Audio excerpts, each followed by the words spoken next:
That's better. There you go. Recording. We're going. All right, we're back with another one. This time joined by Mick Williams. Most of you probably know him better by his bike, the Trinity. Yeah. That's it. Is it the V1 or This is V4 now. V4? V4001. So it's the first version of version 4, if that makes sense. Yeah. You might, maybe if you scooch in slightly closer, we might get to hear you a bit better. Sorry, sitting too far away. So that's V4001. Yeah. And you've just released it for pre-sale. Is it 25 that you got available? Yep. Sick. Well, made to order. So there's 25 build slots. Yep. And you can get one of the first 25 and we'll build it custom for you. So Epic. Well, we'll get into that, but I will go way back. I'm terrible at going off on tangents. No, it's all good. Same. But let's just go right back to the start, because this is pretty exciting and new. But what started Mick Williams down the downhill or mountain bike world? Dude. Were you have you been a mountain biker for a while, or was it engineering first and then the mountain biking caught it? It's a bit of a funny story.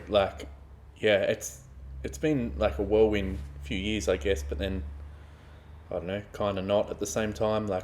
I've always just been a bike rider, so I grew up racing BMX and then just raced BMX and took that relatively serious. Moved over to America in 2016 to race BMX. And did that as not as a professional. I never got paid to race BMX. I was not that fast, but it kind of worked out well because I studied engineering at uni. Yeah. And now we got the uni that I studied at back home, they had a sister school in Florida. Mm-hmm. So the opportunity came up to do exchange, so I wasn't losing out if I went over there. So did that, and just the way that the semesters worked out and whatever meant that I had a whole bunch of free time, because their summer break is our winter break type thing. Yeah. So was over there for quite a while. Dare I say, not studying much and just spending all my money going racing. Raced an elite level. Did a couple of World Cups and that type of stuff in BMX. Because what part of Aussie are you from? Is it the BMX scene pretty huge over there as well? Or? It's not too bad. Yeah, I'm from. I grew up in a place called Warrnambool, which is 4 hours from Melbourne. Mm-hmm. And I went to uni in a place called Geelong, which is only an hour from Melbourne. Melbourne's got Victoria, the state, has got a relatively good BMX scene. Queensland is where it's at. That's really strong. So a lot of guys that are real quick move up to Queensland and do it. I think it's just the climate, to be honest with you. So how young were you when you started BMX? Were you, because they've got a way younger filtering system. Well, not filtering system, but racing than mountain biking. Because we started under. It's kind of changing now, but it used to be under 14 or under 15. So you were 13, 14. When you can start. No, my first race I was 4. I was on training wheels, super young. And I don't know, I think growing up in a small country town, I never I raced BMX, but I didn't necessarily see myself as a BMX racer. I just liked riding bikes. Yeah. We grew up on a farm, so riding motos and all that type of stuff as well. I don't know.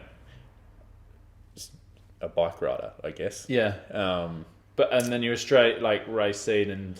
Yeah, so we had a pretty good a pretty strong park scene at home actually.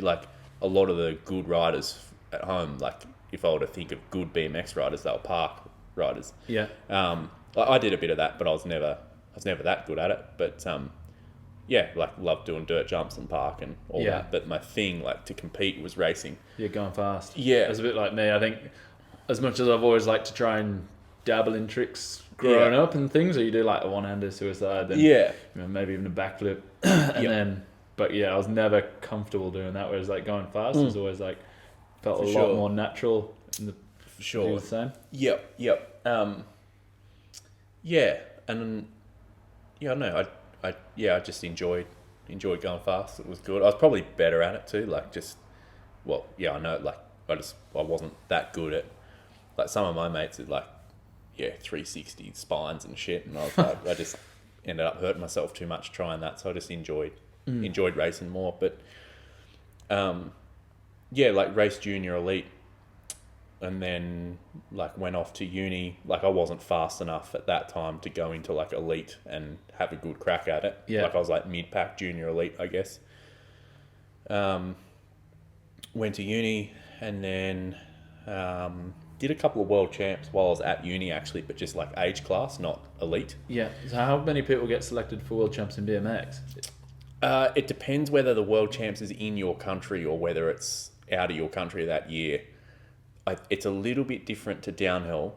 I think, if my memory serves me right, within age class, so like BMX, say at that time I was 17 to 24. Yeah.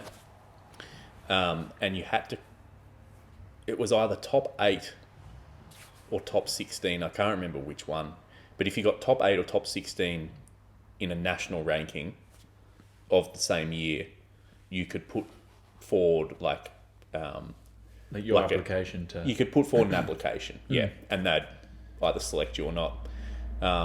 So I did that for 2 years just as a like an age class guy. Yeah, so you weren't messing around. Yeah. No, not messing around.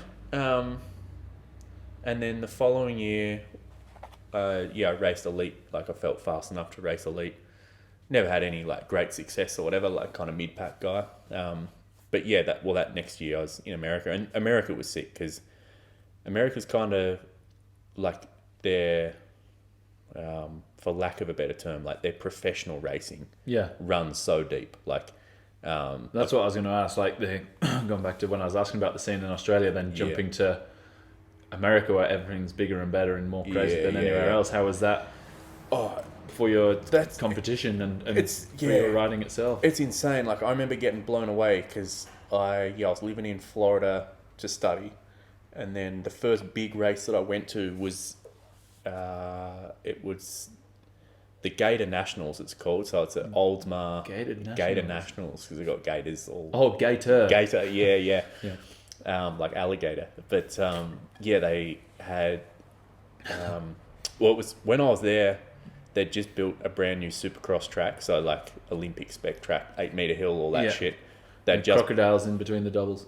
No shit. There was ponds around the track, and one in particular was like right next to the car park, and there was a gator that just full time just lived there. Like Happy Gilmore, was he like one eye? Oh, dude, come and get your mitt. 100%. Yeah.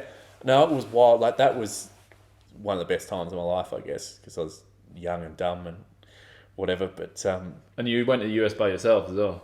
Yeah, it was sick. Yeah. Just it was good. I remember that was like the first big US race that I'd ever been to. Like, there were UCI points there, that type of stuff. So it was, they were like those big races. That was a North American Supercross. So it was kind of ran in conjunction with the UCI Supercross series. So I guess you could say it was like the equivalent of like how the Norbers used to be in America. Yeah. For mountain biking. And I remember walking through the paddock that night, like the pit paddock, and it was like you're at like a Supercross race. Like, there were trailers and everything. I was like, holy fuck. Mechanics tinkering away on a BMX. Yeah. It's just nuts. Well, exactly that. Like, I forgot what I did. I buckled a wheel or something like that. And the point being was that there's this big BMX shop in America. Like, BMX have probably heard of it, but it's called Dan's Comp. And Dan's Comp, that year at least, they sponsored the North American Supercross series. And I'd bought, like, my whole bike was bought from Dan's Comp. And I remember taking it to them, and they fixed it like overnight. Like, they worked all night on this thing, and they never charged me either because they're like, it was just part of the service, part of the race. Thing. Yeah. And I was like, it just blew my mind because where I grew up in Australia was just not that way at all. So I raced A Pro at a couple of races in America. Like, so for those that don't know, so you kind of got double A, which is like, I guess, like the elite class. Mm-hmm. And then A Pro is guys, like the tier below, I guess you could say. Yeah. It's kind of like motocross, like 450s, double A. A Pro is like 250s, I guess, to draw some type of comparison. Yeah. It's kind of like a feeder into the... Yeah, and A and double A is kind of good because, like, if you want to look at like UCI rules, you've got junior elites, and then of course there are juniors who are super fast that can go straight to elite as like an 18-year-old. Yeah, you look at like do well. Jackson and Jordan Williams last season. They were faster than the elite men. Like, I wasn't that fast as a BMXer. Like, I needed that A Pro. I mean, A Pro in Australia at least, you can go to when you're 14 or 15. So I'd been racing A Pro in Australia since I was a teenager. Yeah. But yeah, just raced A in America and then did a couple of double A's like once I started to get quicker and that type of stuff. Yeah. And yeah, ended up racing elite that year. But it was kind of funny, like, I love BMX, but I think I'd seen everything that I was ever going to see in BMX. Because yeah, it was kind of funny. At the end of that trip, I went up to Big Bear in California to ride mountain bikes, like with Barry Nobles and that. Like they were going up there, like, yeah, come along. And that was the first time I'd ever ridden a chairlift bike park. Oh, really? I'd never ridden a downhill bike, so that was the very like end of 2016. Yeah. And I was just like, I've still got the GoPro footage somewhere on an old laptop. I was like, Party Wave there? yeah. Is that right? Yeah. And I was like, just out of my mind, excited. I was like, holy fuck, like this sport actually exists. It was kind of like a culmination of everything that I loved about riding bikes, but like BMX, I guess. Like, like I raced, but I considered myself just more of a bike rider than a racer. I just liked riding my bike. Yeah. And yeah, I hired a session 8 or session 88 or whatever. Yeah, they the were. Treks. Trek session Treks. 8. And I think might have been the 88 by then. I think the first one was the 8, then I think it went to the 88. I can't remember exactly. I was just blown away. I was like, holy shit, this is sick. And then, it could go on forever, but basically, came home. I had to come home to finish my course. Like I couldn't, that kind of the deal with exchange was like you had to come home to at least one unit. Like you had to graduate from your home university. So I came back and the courses that I had outstanding was my thesis. And what's funny was this is going back again, but like I had enrolled originally in mechanical engineering. But like you have common first year. Yeah. And at the end of first year of engineering, I ended up getting civil scholarship. So I ended up actually transferring out and doing civil, much to my regret. Yeah. I was like, I didn't really want to do civil, but like, it's gone full circle now, though. Yeah. And getting the scholarship, like I got my tuition paid for, so it was kind of a no-brainer at the time. But I came home all hyped on this trip that I'd just been on, and hyped because I'd just been to Big Bear like only a week ago to do my thesis. And I remember walking in to the School of Engineering, and I'm like, I'm not doing a civil thesis. I want to do like a mechanical thesis. Yeah. And it would mean that I would get my honours in mechanical engineering instead of civil. Mm-hmm. And they were kind of looking at each other kind of sideways. They're like, yeah, we've never had like this request before. Yeah. And what the thesis was on was now what people might know as like the Centre Hub, which was pretty cool. And then that's kind of how I got into mountain biking, because I was like, well, I want to do this project on an idea, but I've ridden mountain bikes like once. You kind of answered like all my questions in one there, which is good, because I was going to ask, was it engineering you did at uni? And then where did you get into mountain biking? Which and that was the first sort of thing. I went, I bought my first mountain bike. I went over to Adelaide to see my brother. Because I was going to say, you'd never rode a mountain bike in Australia before Big Bear either. No, my brother had got into downhill when he was probably like 15, 16. And he had, I can't even remember what the model was. It was a Haro. But it wasn't a dual crown thing. It was like now what you'd like a mini free ride rig, I guess. Yeah. But at that time, I was probably in year 12 or almost leaving home. So I was just very into BMX. Like I never really rode it. He had a common style hardtail and I had ridden that, but I'd never ridden a downhill bike. Yeah. It's something else when you get one one for a first time. It's insane. Yeah. Just like, because I was never into BMX, but I started riding on a BMX because it's kind of what you do as a kid. You have your BMX and trying to do jumps and then jumping on like a hardtail with suspension forks, like how much more control you have hitting like sketchy jumps. Yeah, and then to go to a downhill bike, you're like, I can't lose. You kind of feel invincible, hey? Yeah. But at the same time, like, yeah, there's kind of positives and negatives to it. Like, yeah, when I first started downhill, like, I was just real stiff because I was so used to racing BMX. Like, and especially the size difference in the bikes as well. yeah. I can't ride a BMX anymore. Save my life. I got on my race bike because I've still got a race bike at home that I haven't ridden in a long time, but I got it out probably 12 months ago. Yeah. And just couldn't believe that I used to like race those things down an 8 meter hill because the front wheel just seems so far underneath you. Like that. So it would have been like 2012, 2013. A BMX track opened up quite close to me, and they rented BMXs.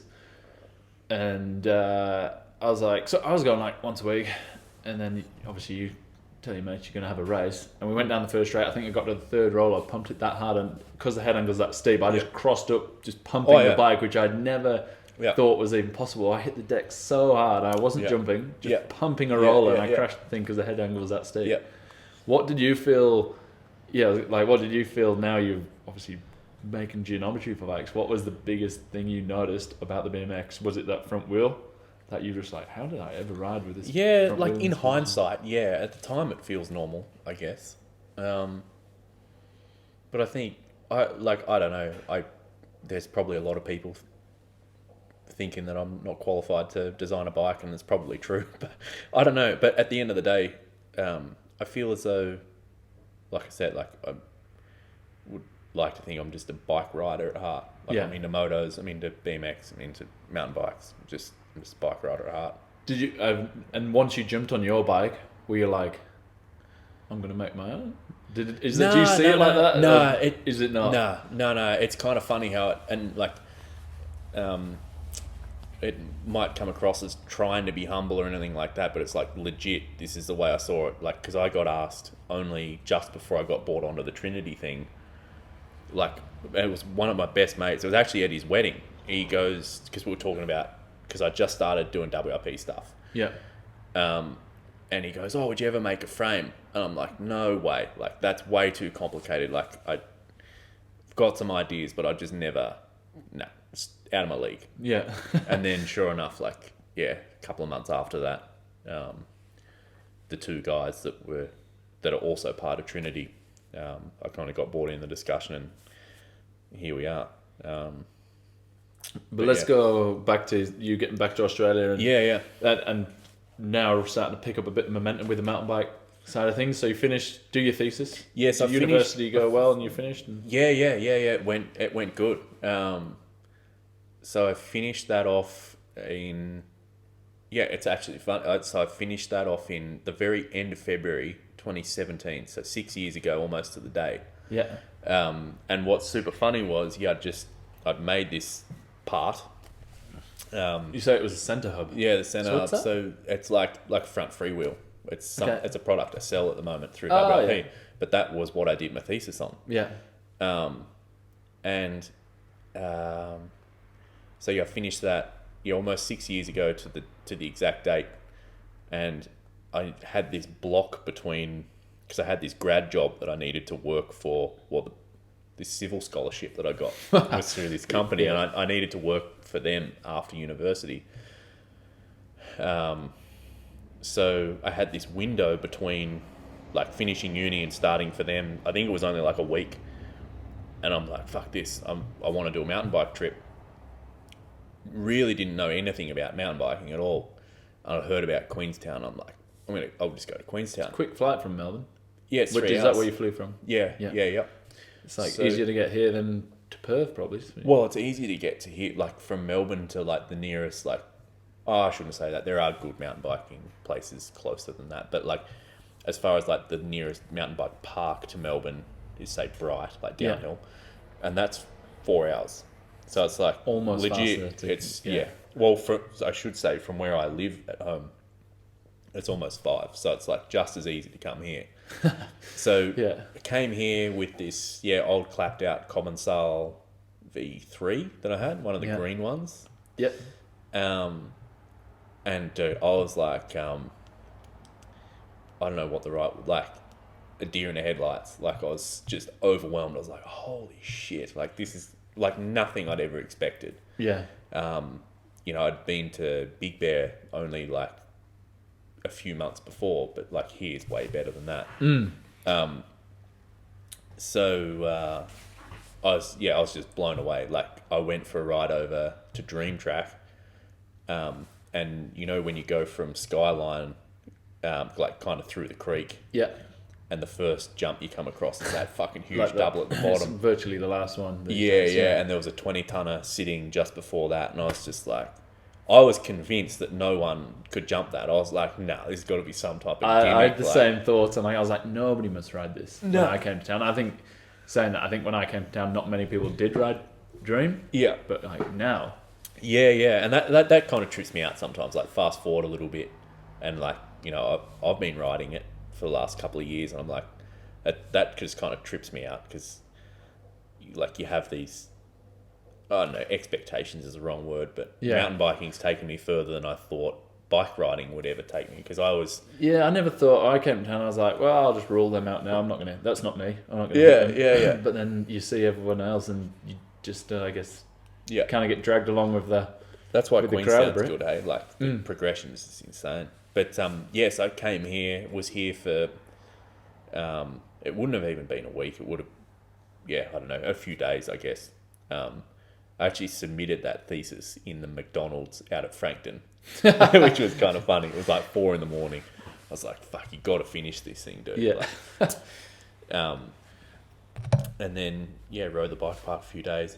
And then I was just like, all I could think about was mountain bikes. Like, all I could think about. And pretty well 2017, I just worked the whole year. Like, didn't really ride much. I raced 1 or 2 races of BMX. That worked. Because basically, like, to cut a long story short, the company who I got the scholarship through, I had to work for them for 3 years. Oh, yeah. Or pay back the scholarship. And within literally the first week, I was like, there's no way I'm going to last 3 years here. Because it was back in my hometown where I grew up. And not knocking that, but like I just had this vision of riding mountain bikes not being located at the town I grew up where that didn't exist. Yeah. So pretty well worked 12 months. Oh, it would have been less than 12 months. Would have been, I don't even know, 8-9 months straight, just saving up every penny I could so I could pay them back. Yeah. Which I did, and then moved to Melbourne at the end of 2017, and then right at the end, and then I actually bought my first good mountain bike. So I bought a Canyon Sender. Yeah. Right at the end of 2017. And then started doing some racing early 18, and then it just kind of all kicked off. It was super funny because I came back here at the very start of 18 to do some riding, and it just so happened that like on the same trip, like Oshie's was in Dunedin. Yeah. So I raced at Oshie's, and I did that one as well. Did you? It got wet as I can remember. It was probably only about 40 seconds from the finish. There was that hell slippery chute where everyone stood. In seating, I fell off my bike, slid down the whole thing off my ass. Yeah. And there was a stump, probably about I know the one. Yeah. the size of my fist, and it just went thunk over one of my ass cheeks, and my fucking ass went like one half. It went huge and like massive, and like almost immediately. And then I was just like, "Fuck, I don't know if I want to go up for like second runs." But it carried on raining, and it actually got mint for rations, didn't it? I remember it being so slick for this. It was probably mint for you because you knew how to ride a bike. Like I wasn't that. I was kind of quick, but I wasn't like. I was no like standout mountain biker at that point. Like I was so fresh. Is horrible in the wet as well. There's no grip on the rocks. I think, and not to use like I'm from Aussie as an excuse, whatever. But I hadn't ridden mountain bikes much in the wet. Like I wasn't having a good time. Like there's a video of me sliding down that chute. Like, dude, I literally like had the bike kind of over my shoulder, kind of, and just sliding down it like a slippery dip. But the funny thing was, like, I guess fair enough too. But like, I don't know how many it was. Just say like a third, I guess, of like the riders didn't even start. No, lots of people backed out. Fuck that. Yeah. Like, and I guess if you're local, like, why would you? But I was over from Aussie, and I'm like, oh, I'll race it anyway. Like, I didn't really know how systems worked. I guess like because I hadn't been around mountain biking that long. But it was funny because it was Oshis. Yeah. I qualified, like I got top 20, so I got a shitload of points. Yeah. And next thing I've got like the federation calling me like, you've qualified for World Cups. Like, do you want a jersey type thing? And I was like, fuck, dude, like, fuck. And I'd planned a trip. I'd planned to actually go to America in 2018 anyway. Because I had heaps of friends that I studied with and whatever. I kind of just wanted to go back. And anyway, ended up saying yes. So ended up doing. Fuck, that's my dream. I wish, like, I would have loved to. Well, part of me kind of regret, like, I was in the deep end, something chronic. No way. But, like, the learning curve was huge. Like, I look at, and I should say, like, to tangent a little bit, like, I look at it now in hindsight, and I'm so fucking glad I did. Because with the whole thing that happened with COVID and all that, like, I'm 29 now. Yeah. And there's no way I'd have a rookie season, if you want to put, like, in air quotes. There's no way I'd do it now. Yeah. I'd be like, nah, I don't know, kind of, I'm past that. Yeah. Whereas at the time, like being 23, 24 or whatever I was like, oh, I'll give it a crack. Yeah, exactly. So ended up doing a couple of World Cups that year. I did Crankworks in Innsbruck, in Whistler, whatever. So, based myself in Whistler. And it was fucking wild. And like, I'm kind of glad I did, because like the rider that I was in 2018 compared to 19, because I went back again in 19, and it was insane, dude. Like I felt like a different person, which was pretty wild. And like after the 19 season, I don't know, I felt confident enough, I guess, to once COVID started and whatever, I guess, to start WRP and know a little bit like what I was talking about. But it's been crazy learning curve. No, that's sick. And I think if there's one thing that I'll always, that will be like kind of the what if, was never getting to a World Cup and just been like, that would have been like a nice thing to have on the I've done list. Yeah. But I'm the same. I think it's wild for speed wise. I'm not at that level always back. Yeah. On that Oshi's time. Yeah. And then, it was, I think the year before that was like when I was real good. But then that Oshi was like the slow decline into a few injuries and then just like, whatever. Yeah. But so you say the WRP stuff, so that started, was that on your mind like from when you kind of got really into the mountain biking and when you had the Canyon Sender, or did that come more once you got to the World Cups and you started to see what people were doing with bikes on the World Cup scene and you're like, I want to bring this to the general public? Not really. Not really. To be honest with you, and I still am in a way, like I was a bit intimidated at first with the whole mountain bike thing because I was like so new to it all in a way. So it's a great question because I guess I haven't ever been asked it before. So the way it worked was, so the center hub thing, like front freewheel. So I think Box did one of those. Is that what it was? Similar to what they have on like trials bikes, like mountain bike trials bikes. Yeah, it's like so the back's just like a fixed hub. Yeah. And so you can essentially change gears while you ride. So it's like you've got an ever changing. You never have. Yeah. So, I actually did like in design, like VCE design. When I was in year 12, I actually did my project on that. So like the idea, and it's not a new idea, like Shimano did in the 70s or whatever. But like the idea for like a modular one of those, I'd had since I was like 17 or 18. Yeah. Because I saw the application in BMX. And mainly for weight distribution in BMX. Like BMX is so light. Yeah. So was that trying to get the mass in the middle? Trying to get the mass in the middle. Yeah. And then the potential opportunity to run a geared BMX. Because like with BMX, the problem with like Twan Van Gent, he at the Olympics the other year, he was that 3-speed, I think, or 2-speed. 2, yeah. And the thing that kind of held him back, in my opinion, was the fact that he has to pedal to change gear. And it looked clunky, like when, and it's just, it adds a thing you got to think about, right? Yeah. like when to shift, and like, you know, it's like if you're racing dual slalom or whatever, like timing the shift is super important, because if you time it like at the top of the stroke, it goes nice, but if you time it at the midway, it's fucking weird. Yeah. So my original thing, like way back then, like 2010, 2011, whatever, was like sort of seeing maybe an opportunity for BMX.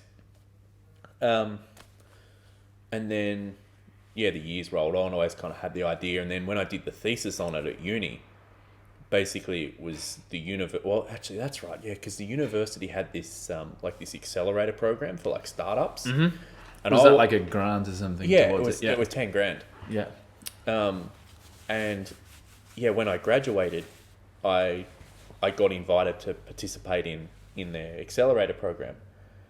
And do they take a cut? So if you were to succeed, do they get? So it's just like that is just like full grant. You take the money and you kind of run with it. It was kind of lucky because it was part of the university. Yeah. So anyone else, yeah, you're right. They would take a cut or a commission or like when you blow up, they can be like, yeah.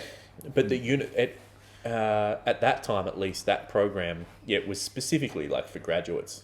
Yeah. So it was to help out, and it was good for them too, because I mean, if you look at Harvard or whatever, they're kind of ranked on. We got Ferris. VWS, VHS. What are you up to, Ferris? Oh, I can hear him clunking up the stairs.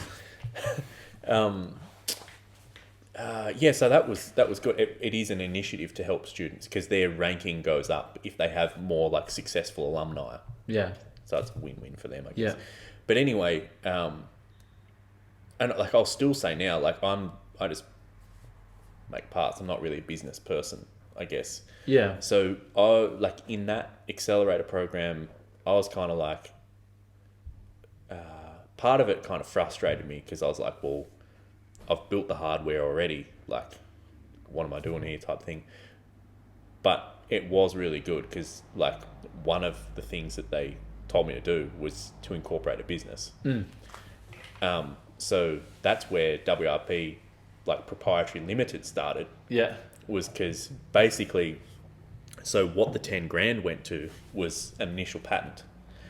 But to get a patent, they suggested not to have the patent assigned to me, but assigned to a company. Yeah. Because it's better if you're able to sell it, or that type of stuff. You sell the whole name.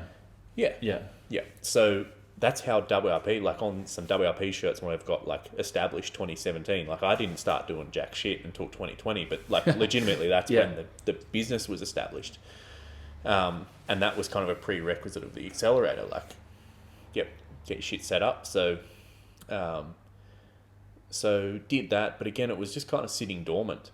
I didn't really have a plan to start WRP. I had this idea of this sort of modular front clutch. And that was still, your head was in the BMX space. You hadn't even moved on to mountain bike space Well, yet? at this stage, yeah, at the accelerator time, I'd moved on to mountain bikes. Yeah. But yeah, didn't really know its application. I thought it'd be a good idea, but didn't really know how I could apply it, if you want to say it that way. Like, I was like, I didn't know how to get it anywhere, because I'm like, it's easy as a early 20-year-old to make one product, but how to actually make multiple of these, I've got sort of no idea. Like, so yeah, anyway, just ended up like I was just focusing on racing, really. Like, I'd work in Melbourne for 6 months a year, save up as much money as I could, and then I'd piss off. And was that still doing the civil stuff at the time? So it was separate to just doing civil stuff. Yeah. There are mechanical jobs in Australia, but like not like there are in Europe or America, I guess. Like, it's kind of, if you do engineering, like, you kind of just find yourself in the civil space, I guess, most of the time. So yeah, I was just working a desk job, sort of hating my life in the city, and going riding whenever I could, and then pissing off and going racing in the winter. So that was like, so you didn't, it wasn't necessarily from going to, because I just team popping into my head now is Santa Cruz. You quite often see on, when you look on pick bikes, they've always got, even between like the team riders, they've got a different linkage with a different progression or whatever, or it's Yeah. a different on the frame. It's slightly mounted in a different place. Yeah. So was it anything like that that's kind of started your brain ticking towards the WRP stuff? Or? Yeah. So what it was like the thing that sparked it was that I lived in this whirlpool, I guess, of like frustration of like I want to do my own thing. We got pizza. We got pizza. Go on a quick pause. Yep. All right, pause over. We're back after smashing a bit of pizza. So we just had a quick listen back to what we were saying.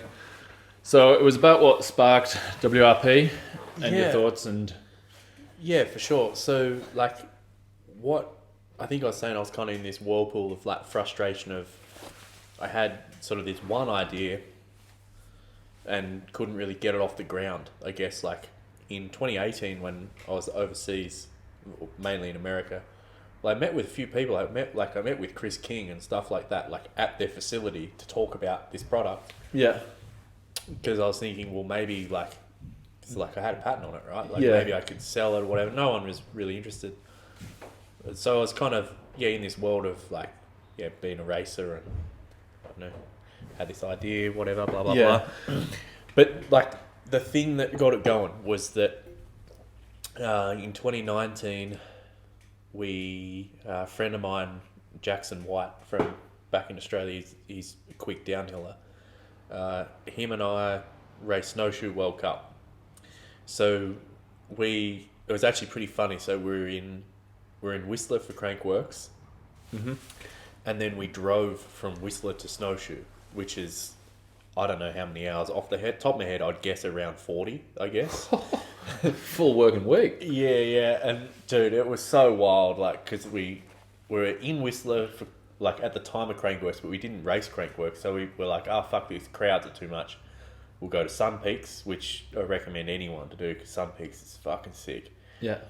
Rode there, and then I don't even know. Like, I'll take a stab, but it was something like Sunday night or whatever, and we looked typical idiot early 20-year-olds. We like looked at the schedule, and it was like Rego Wednesday, and we were like, "Fuck!" It might have even been later than Matt, man. It might have been Monday. But like whatever it was, we were like, "We have to leave right now." Yeah. And I had this from the year before. I had this shitbox Ford Explorer, an Escape. Yeah, that's like the SUV kind of. Yeah, well, kind of like a RAV4, I guess. Yeah. And there was another mate of ours, Andrew Horton. He was with us, so it was the three of us in that car, stacked to the fucking hilt. And because what did you have, downhill bikes and trail bikes, or you just? I had my downhill bike and my hardtail. Those two guys had two downhill bikes, but all of our shit. Yeah. And I've got so many stories about that trip. Like, it's so fucking funny. Like, we're in the middle of Canada. Like, you've never seen. I'm sure there's like places in Russia or whatever that are more desolate, but like, dude, like inland Canada's like there's nothing out there. Yeah. And at like 3 a.m, I had my full gear bag on the roof, and it wasn't tied down because like I had my clips and everything in there. I'm like, it's heavy as fuck. Like, it's not going to go anywhere. No. And at like 3 a.m, it blew off, and like a B double ran over it. Oh, you mean you weren't driving? You were like camping for them? No, we were driving, and it flew off the roof, and a truck ran over it. All my shit went like. It's so fucking funny. Oh, you had clips on the bag? No, your clips in the bag, like my clip shoes, but clip pedals and that. Yeah. I was like, it's weighty. Like, that's not going to blow off the roof because we didn't have tie downs. Yeah, right. Yeah. I still remember, like, so we got to Snowshoe. We drove straight. Like, we hardly stopped. Only like, for a couple of hours of sleep. Just rotated drivers. It was fucking gnarly. I remember getting to Snowshoe, and one of the first people I saw was Blinky. Yeah. And Blinky's like, holy fuck, you made it. Like, yeah, he didn't think we were going to make it. But anyway, we raced Snowshoe. I had a bad crash, fucked my hand, so didn't end up racing. Was that the first year of Snowshoe? That was the first year of Snowshoe, yeah. That was a good track. I actually really, really enjoyed that. Was that the year when it was like Danny slotted, what was it, like Loic and Amory were like first and second, then Danny won, and was it Loic ended up getting third, but because he bumped Amory down, it actually made Loic win. Yes, it was like some that's weird correct. like point situation. Yeah, that was a freaking. That was such a sick ending to the wild. season. Yeah. And like I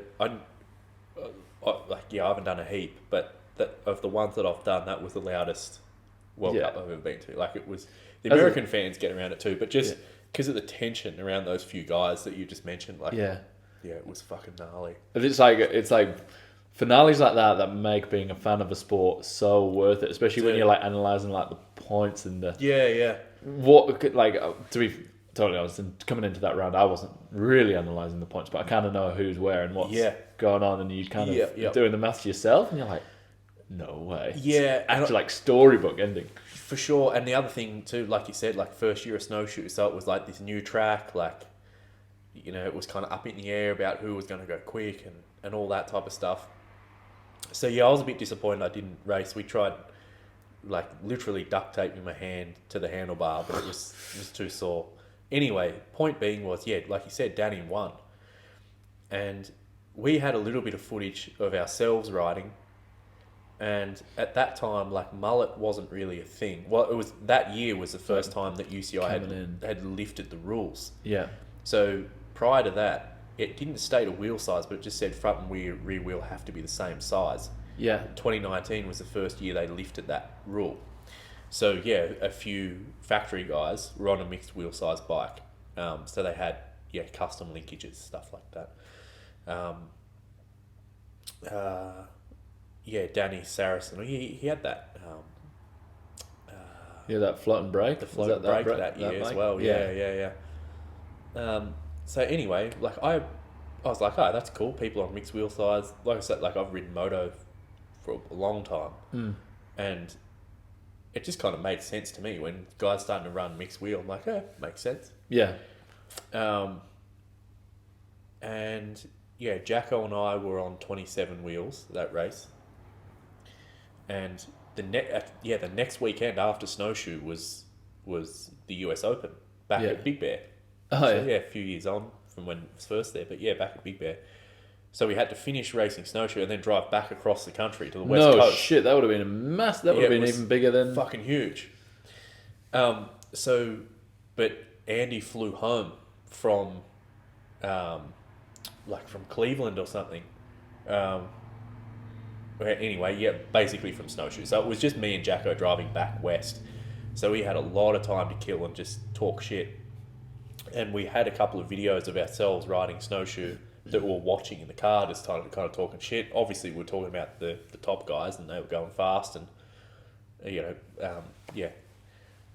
Loic and Danny Hart and whatever. And obviously, because Danny won, we were talking about mullet stuff. And at the time, I was on a Common Style Supreme 27. Yeah. And the V4s or the V4.2s, I think they were at that point in time, like had that bolt-on dropout. Yep. So it was like bolt-on, like post-mount, bolt-on derail hanger with the dropouts included. And I was like, fuck, man, like if I bought because it's kind of hard to go up to like if you've got a 27, it's kind of hard to put a 29 in. But if you've got a 29 as your mule, it's quite easy to make a mullet. I'm like, fuck, like when I get home, I'm going to sell this one. I'm going to buy one of the new 29ers because the 4.3s had just come out. Yeah. I'm going to buy one of the 29ers. I'm going to make a set of dropouts to run as a mullet because like, I'm not that tall. Danny's shorter than me, and obviously it just won snowshoe. I was like, fuck, obviously there was something to the mullets, like for the smaller guys at least. There was something to it. Like I got my... Sorry to cut you off, but with the mullets...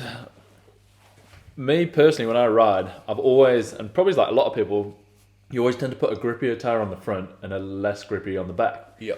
Even when you've got like the same size wheel. And for me, if you're coming into the turn, and let's just say certain physics are out of the question, so you're like perfectly balanced, and you're just hitting that turn until the braking point, the back wheel technically is going to step out first because you've got a grippier tire on the front. Yeah. And when you've got a 29 and 27.5, I feel like the same thing. Is that you've got that more surface area gripping, and so the back, when you're coming into a turn, you can lean her in, and you know that back end's going to step before. So it's a bit more, and you always want it to go that way. You never want Yeah. your front end to step out before your back. Yeah. And so I've got a full 29er now, and I actually rode the full 29er Supreme as well. And what I found is I do like the back end to step out. Yeah, right. And I think the high pivot, because it's so good and works so well, Yeah. actually you get, in my opinion, almost too much grip.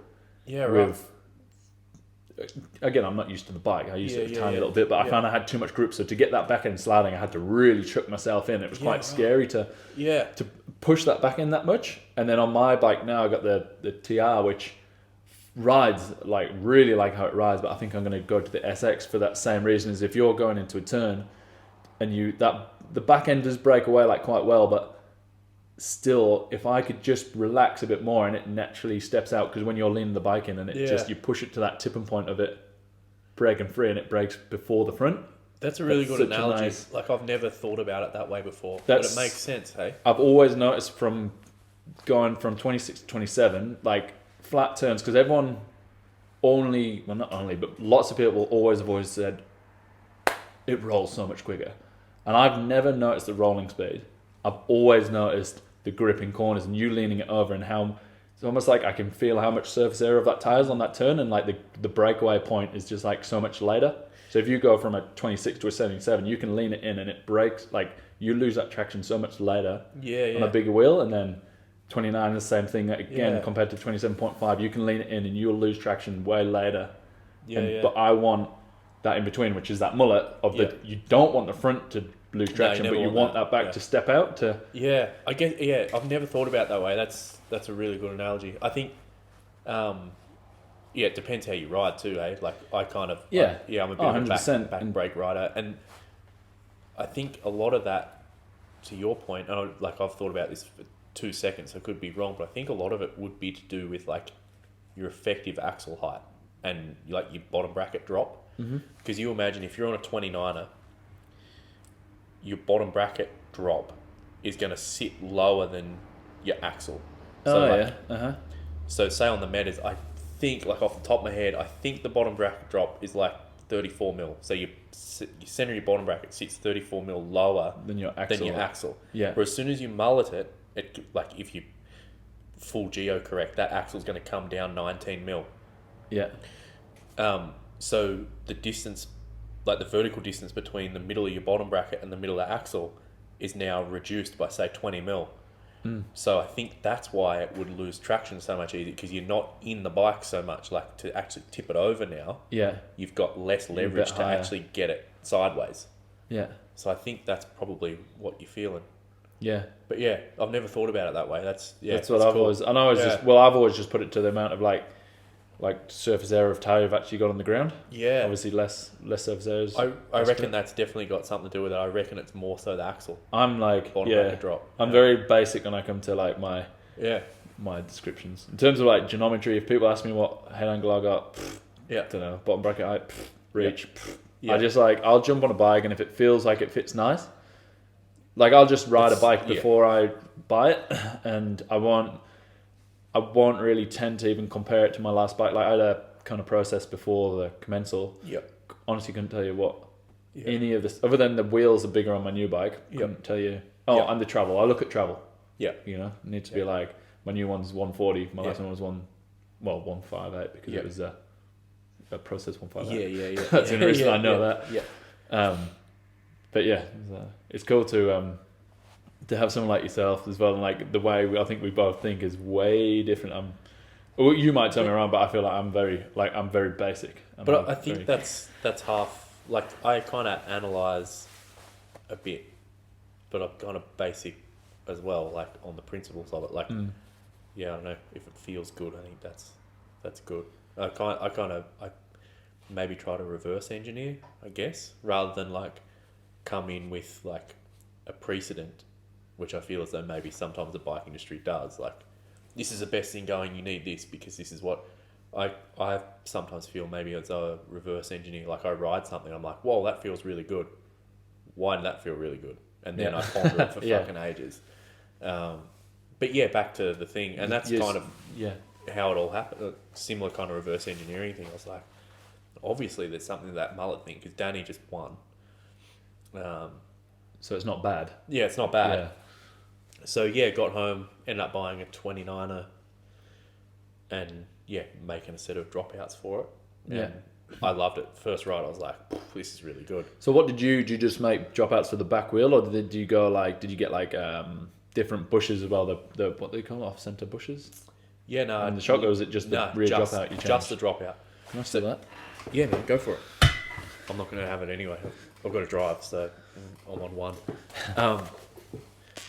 Yeah, so just the dropout. So everything suspension-wise stayed dead stock. And that's half the reason I wanted to do it. So I could do back-to-back and actually be like... I didn't want to have too many variables. Yeah. And for me, yeah, I'm 5'8", not that tall. Like 29er, the lean over thing, all that, like, yep, that's to it as well. Like, I prefer mullet in the back end. But the crux of it is, like, I just buzz my ass too much. So I was like, yeah, like, there's something to this mullet thing. Yeah,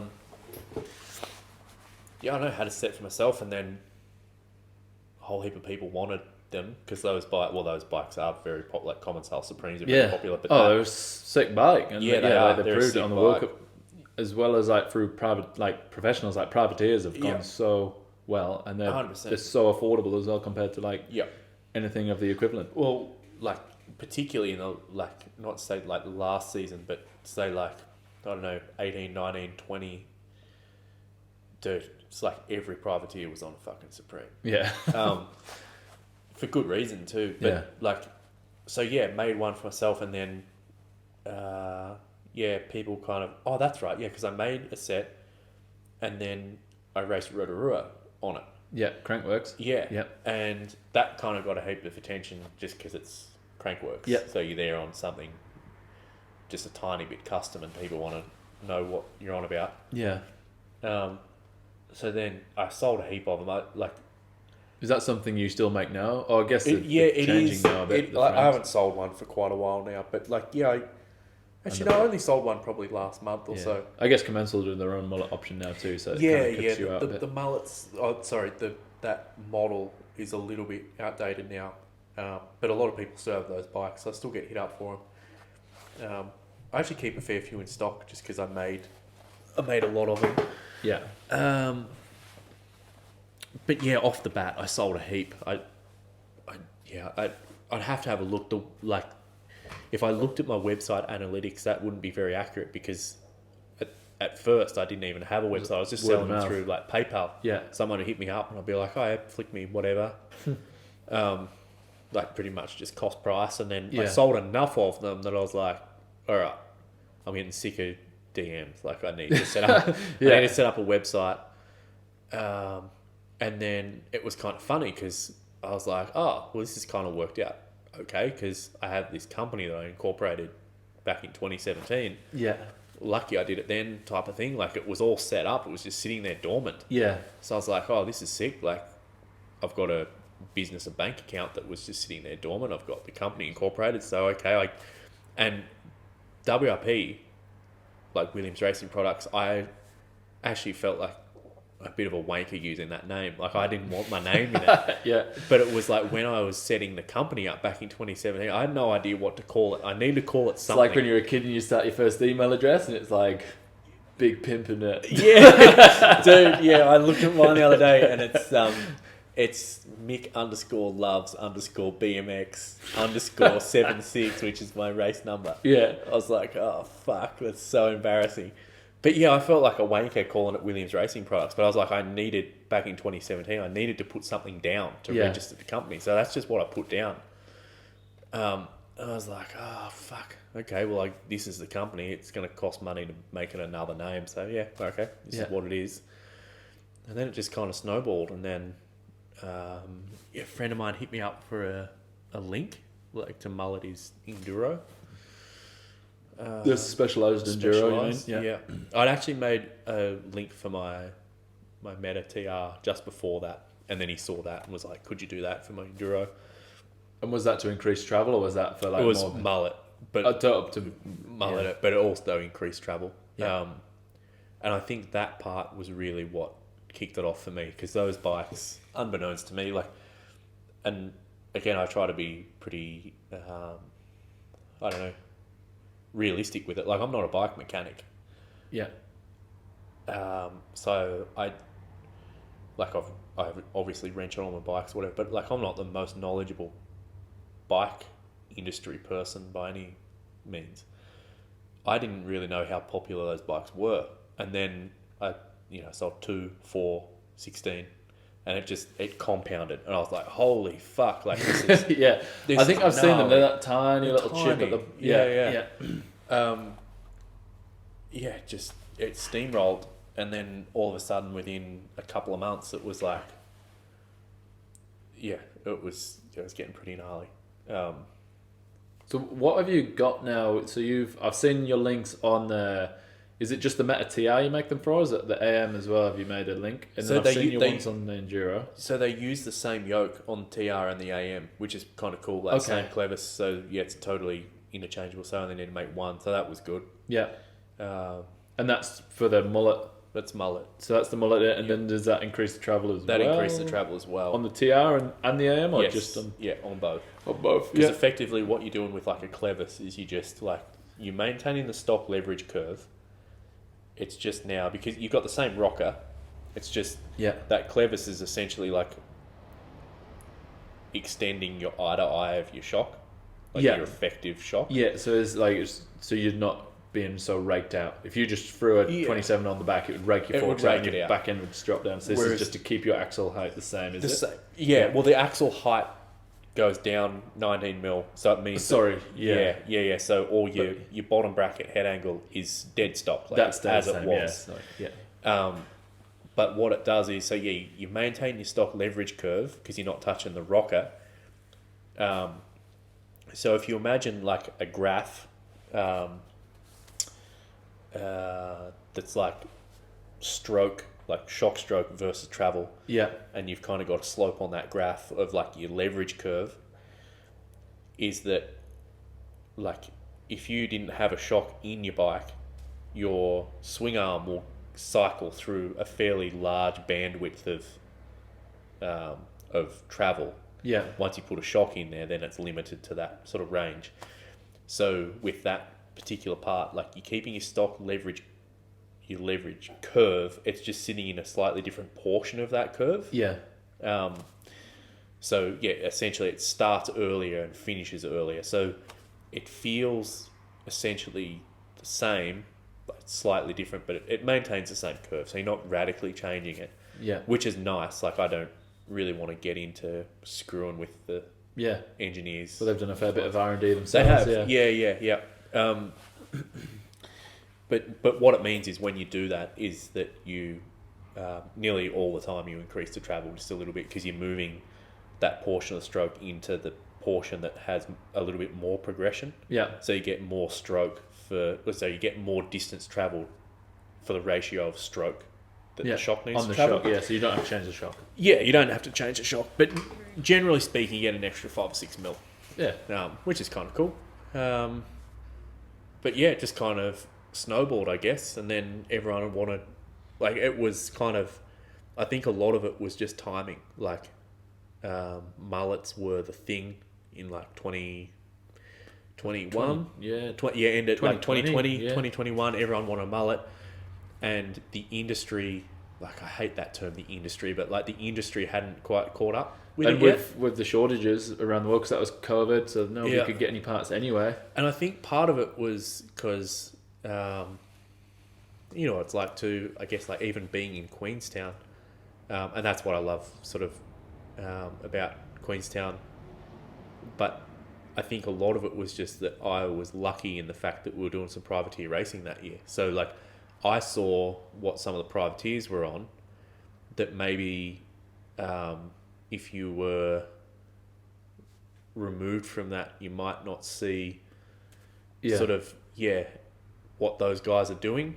Like, I know Vital and Pink Bike and whatever were posting about mullets, but I don't know, I've pondered it before. I'm like, if I wasn't actually at that race, I probably would have never have had that idea. Oh, there's so much that goes on there. Yeah. Even if you're not racing, just as a spectator, there's so many more pits and things there that you almost don't really get much limelight at all, because Yeah. they can only report on so many teams, so it's not really their fault either. But so easy for things to go under the radar. Yeah, yeah. And I think like even as like obviously everyone, including ourselves, who were, in B practice, but we're trying to still chase every second we can. Yeah. So it was just a culmination of trying to go fast. Guys are going a lot faster than us, and like new technologies and stuff. So it was just kind of a bit of the stars aligning. But the product it was a bit of a snowball. Like it was like, all right, well, people are interested in this. Like, and then it was a bit of a self challenge because like COVID hit, so I wasn't really doing anything else. Like, I was still working, but I was working from home. Mm. So I kind of had all this free time to pour into WRP stuff. And I wasn't, had no racing to sort of worry about and take all my money. So doing WRP instead. And it was a good challenge just to challenge my own engineering skills. Yeah. So you got a few, I kind of interrupted my own question there with how many products you have before, because we've got the bike and I'm kind of pretty keen to just jump into the bikes in, but how many products have you got available before at the moment? I don't know. I've got quite a few. Yeah, because I've not actually been on the website. Would have been. Fuck yeah, I don't know. I've got my phone here. It would be. And you're constantly working on new stuff as well. Well, yeah, the Instagram page. Yeah, and like I've actually tamed it back a little bit because I was working on stuff that people wanted, but it became a distraction from the bigger picture. Yeah. I'd make little parts that were kind of good, like shock bolts or something, like stronger ones, and that was good. But I was like, it's taking too much of my time and it's distracting from bigger projects that I really feel as where are we? I don't know how many parts we got. 1, 2, 3, 4, 5, 6, Fair few. 11, 12, 13, 14. Yeah. Oh shit, we got more. Yeah, I don't know. The list goes on. Yeah, but either way, I quite guess a if few anyone's interested, then your website's just WRP or Williams Racing Products. Racing, I don't know. It's kept going. So yeah. And it's progressed. So you, like you say, you had no interest a few years ago in bikes or making frames, and then here. Yeah, I guess we are sat in front of. So a friend of mine said to me, he owns a bike shop in Adelaide, and he was saying to me, he's like, because Trinity kind of just started, I guess, like, I might have been struggling from a bit of imposter syndrome. I don't know what it was, but he's like, no, I think you're in a really good position because, like, you're taking a stock brand bike and making it better with your yokes, or air quote better. Yeah. More desirable for a certain market. Yeah. So you're kind of proving that you can make their bike better. So, turning that into your own bike. Yeah. Then I think he was saying anyways, like, I think that gives you good credibility to do it. Mm. Like, maybe so. But, I thought that doing a frame was out of my league. And to be honest with you, it is, if it wasn't for the two other boys. Yeah. Because, it's a big lift. I mean, you could do something, and this isn't saying like a generic 4-bar design's easy, but it's a lot easier than what we're trying to achieve. But I think that's kind of been with anything that I'm trying to kind of do. I'm like, if I'm not going to do it. Yeah. So what would you call this linkage? Is it like a bit of a it's not really a virtual pivot, eh?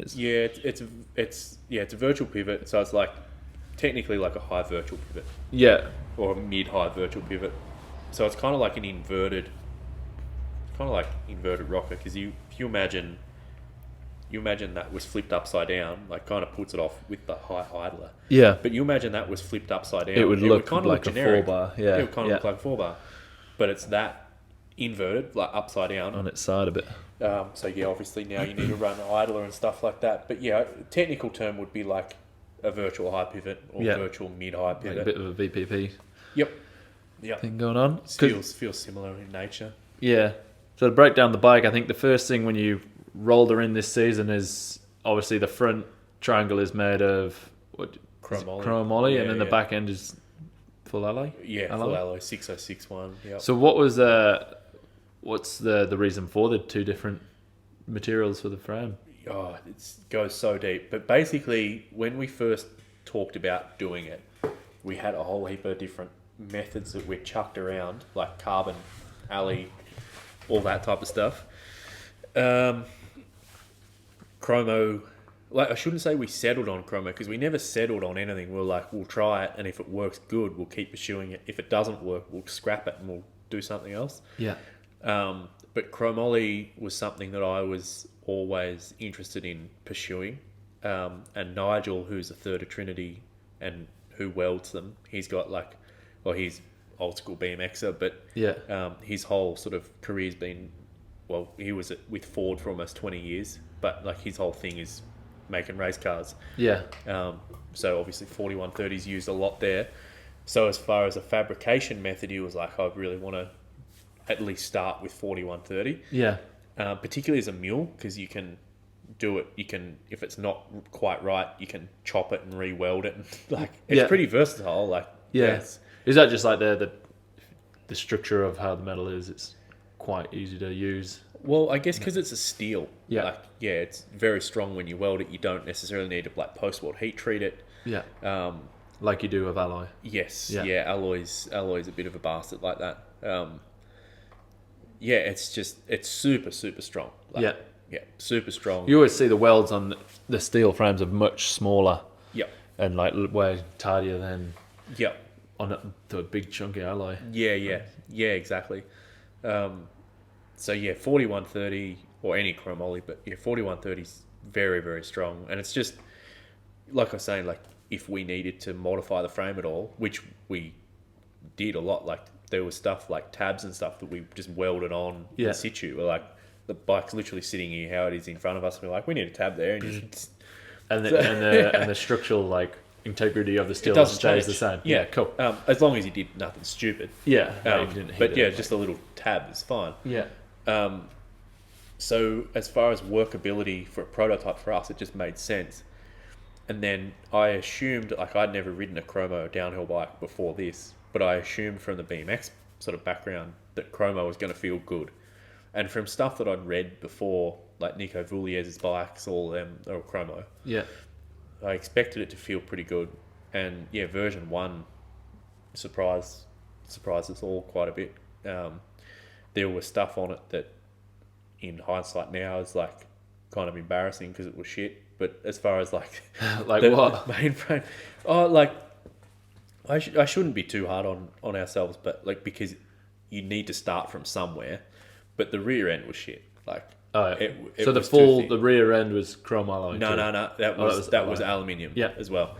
The rear end we had talked about doing out of chromoly, but it, the majority of it, your post mount for your brake, your hanger, your rocker, stuff like that is going to be CNC'd anyway. Yeah. Most likely. Mm-hmm. So we're like, we might as well CNC that. On the version 1, I guess because we were chucking something in the dark, just trying to make it stick. Yeah.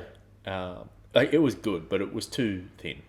Yeah. It was just too flimsy. Did you get a few cracks? Or no, more just a flex? It was just flex. Yeah. Yeah. And if we had kept riding it, it probably would have, to be honest with you. But it was just too flimsy.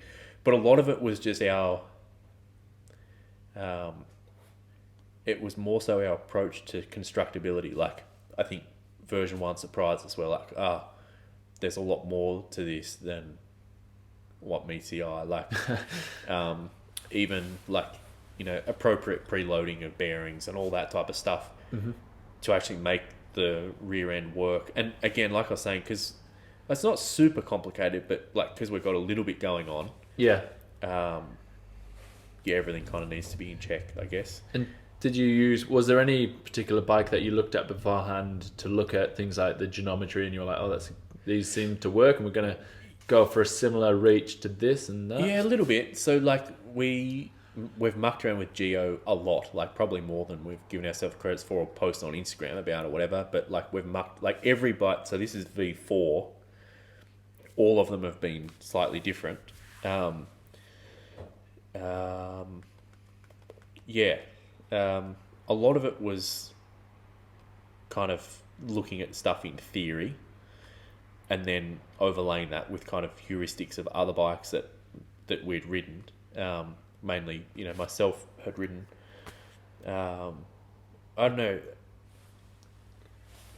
I don't want to keep banging on about Common Style, but I like the Supreme, so I think they're a good bike. Yeah.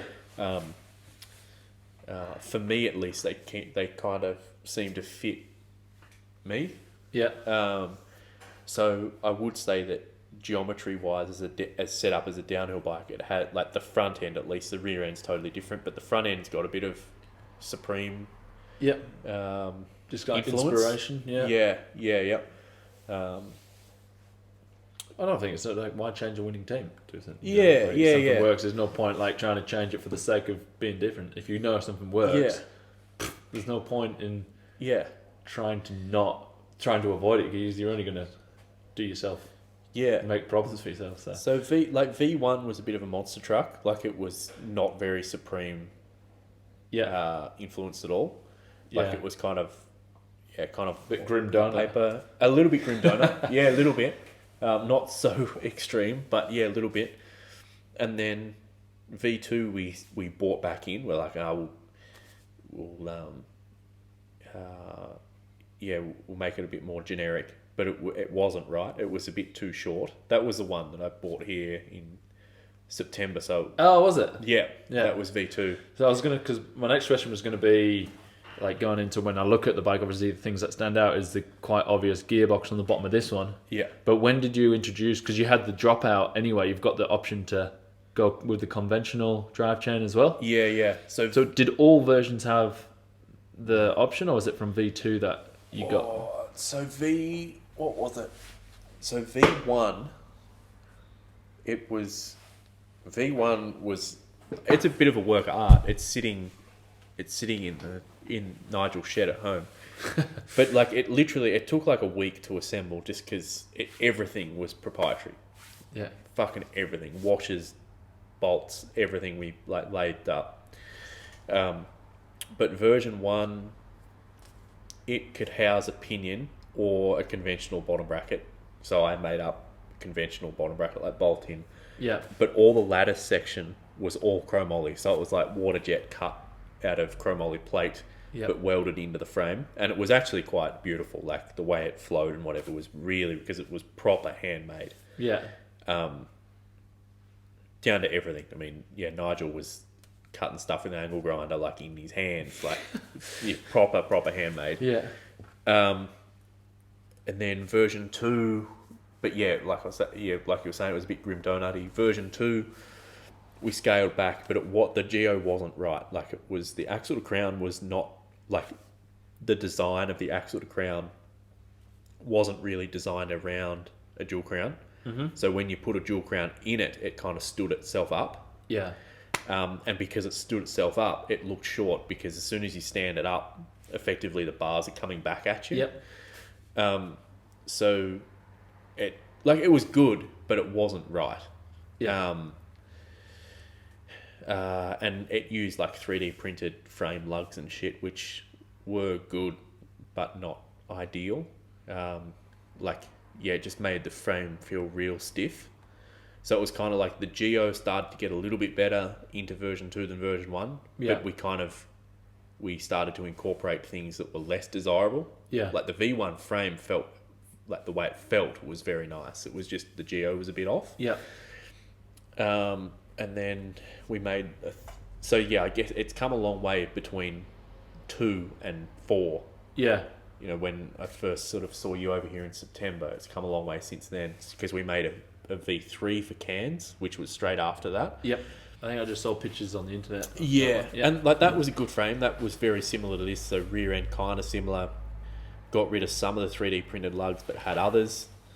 And that was pretty bloody close. But again, like we didn't really like the prints because they gave like just a weird, kind of like unnatural feeling, I guess, because essentially like you've got the print and you have to leave contingency on the print for the tube to slip over. and then you do a beater weld. Yeah. So effectively what you're creating is like a double butt, but not a double butt how you would in a conventional tube where it tapers. Like this butt is quite thick and heavy. So it's like like it's slotted inside itself. Yeah. And it's only like 5 mil overlap, but the point is like if you're in tune with bikes, and like I'm not saying I'm like the best downhill bike tuner guy, but like ride a lot of motos, BMX, that type of stuff, and I have a fairly good idea, I think, if something's like not quite right. I think from riding BMX, you probably have a better feel than most, because I don't think I have a very good feel, because I think the suspension, takes a lot. Obviously takes a lot out of it. That's its job. Yeah. So for me, like, I don't know if I could tell you if it was the frame or the suspension that was wrong. Yeah. Because I guess you riding a fully rigid BMX your whole life, you can kind of get that intuitivity to understand the frame. Yeah. I think maybe the other thing too is because you've made the bike, you might be like ultra sensitive to things because you're just ultra sensitive to stuff that you've made. Yeah, you don't want more. You're on biggest critic half the time. Yeah. And like just say with like 3D printed metal, because like we were outsourcing that, so like I can print it at the university, but what they can't do is, they can 3D print most stuff at the university. They can't heat treat the metal. Yeah. And the specific metal that we were using, the university couldn't do, so we were outsourcing it. So not only you're trusting them in the quality of their print, you're also trusting them in the quality of their heat treating. Yeah. And it just kind of opened a can of worms, because we're like, well, it's one thing if I'm writing it, because if it fails under me, then it's my fault. Yeah, but if that's going out to the public and a print fails, and we never had a print fail, but if a print failed, we would kind of be saying we should have known better. Yeah, in a way. Well, as soon as you think of a problem, like when that then arises, you're like, fuck. Yeah. Like I knew this was only time. Yeah. It might never happen, like you say, but then that time when it does, you're like, it's exactly. And it's one of those things, like, if it's hit in the back of your head, it's probably there for a reason. Like, when you're leaving the house, and it's like, oh, should I take the keys or not take the keys? It's like, take the keys, because there's a reason it's sitting in the back of your mind. It's kind of the same with the prints. It was like, if we're questioning it, just get rid of it. And then made this frame, and this like the front end of this frame actually feels quite similar to V1, just with all the geometrical updates that we made from the first 3. So it's kind of your 4th time lucky, if you want to say that. Yeah. I don't know. It feels good. I mean, I'm a big chromo fan. Like, a lot of people are, like, even in motocross, like, the frames. KTMs are so good through the whoops. People. It's just that bit of compliance. Like, I've got a KTM at home, I just like an EXC, and it's the fucking best. It's just something really natural about chromoly. Yeah. And that's what I guess I'm saying with the prints. The prints, as soon as you introduce that, it all of a sudden didn't necessarily feel like a chromoly frame. Yeah, especially with those points as well being, like, the lugs have quite a lot of impact on where that flex kind of comes from. Definitely. Anyway. Yep. Particularly when you're talking about, like, where we had the lugs, like you said, like, we had like a down tube lug here, and if you look like between the bottom bracket and your head tube, like, it's not halfway along, say it's like a third of the way along, but it's wanting to flex along that distance. Yeah. Of which the lug is kind of inhibiting that. Yeah. So all this is like formed like over a die in a press at home.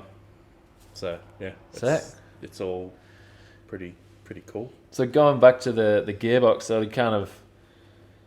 so now we've got it on V4, and you've got the option. Have you got 3 versions? So you've got this mount a pinion, you say, which is already like a gearbox you can buy essentially off the shelf. Yep. And then you can throw, if you don't like that, you've got another cage you can put on, which just gives you the option to put a normal crank set on it. Yeah. Without the gearbox. Essentially, like, you've got, like, these are just M6 bolts, but it kind of looks like rivets.